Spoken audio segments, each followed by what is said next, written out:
Hey everybody, it's Matt from endsickness.org. Today I'm going to be talking about how antibiotics increase the risk for histamine intolerance. Okay. First I'll discuss my experiences with antibiotics, how they affected my health, and I'll talk about how antibiotics kill various good bacteria in the stomach, which contributes to histamine intolerance. I'll talk about the effect of antibiotics on DAO enzyme, which is the most important enzyme responsible for removing histamine from the body. I'll talk about how many of these antibiotics trigger mast cell activation.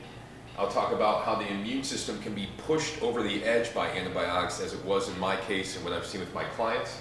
So let me go ahead and start off first my experiences with antibiotics. Okay, I was given antibiotics for about 4+ years for acne. I had acne all over my face. I was given tetracycline. I was taking it every morning for 4+ years. At the end of that period of time, I had lots of stomach pains. I had all kinds of stomach issues I didn't even realize were due to the acne medication.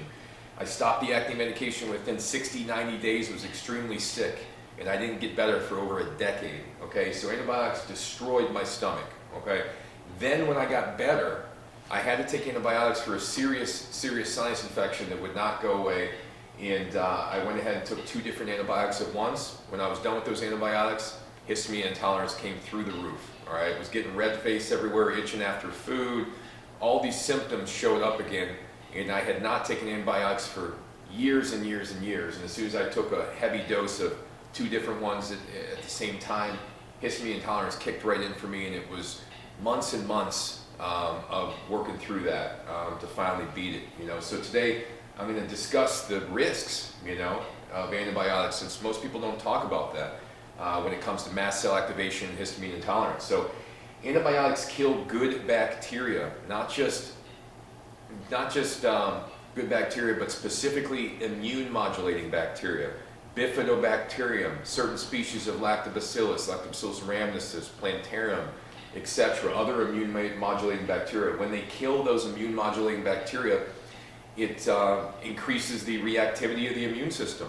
It also gives the pathogens or the bad bacteria a chance to flourish in an environment that is now not full of good bacteria to keep them from growing. So antibiotics can kill your good bacteria, specifically your bifidobacterium, which is the most important for immune modulation, and the other immune modulating bacteria. Next, it can affect DAO enzyme. DAO is something called diamine oxidase enzyme. It is responsible for breaking down histamine in the blood, in the body, in the stomach.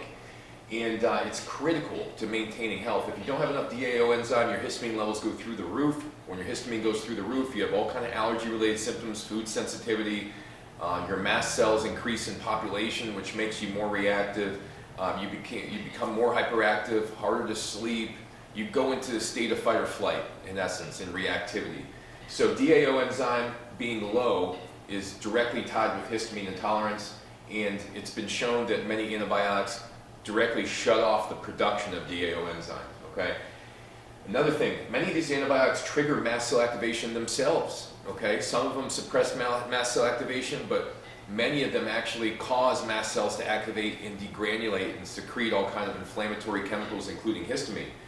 This is the worst situation you could possibly be in.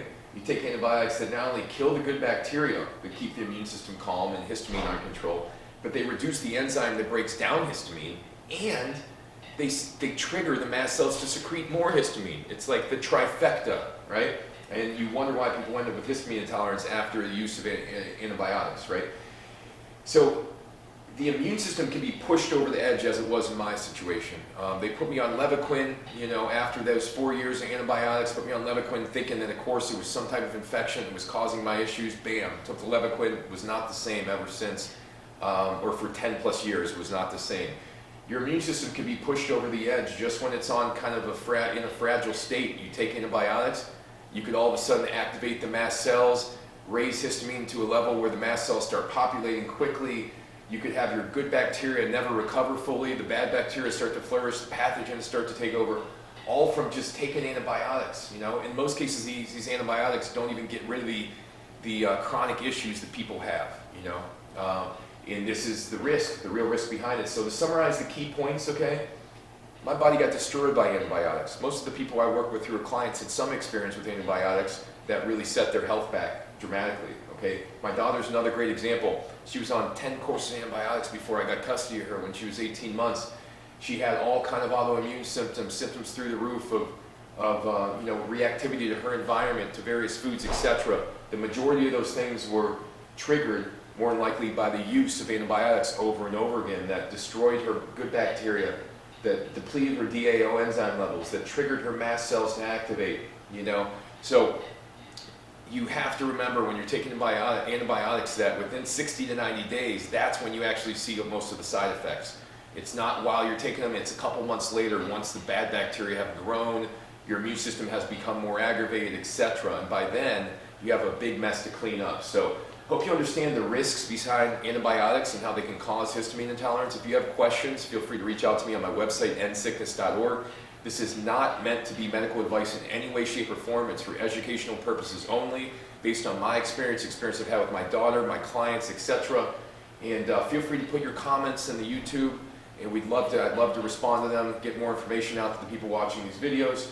So thanks again for watching, everybody, and hope to see you soon.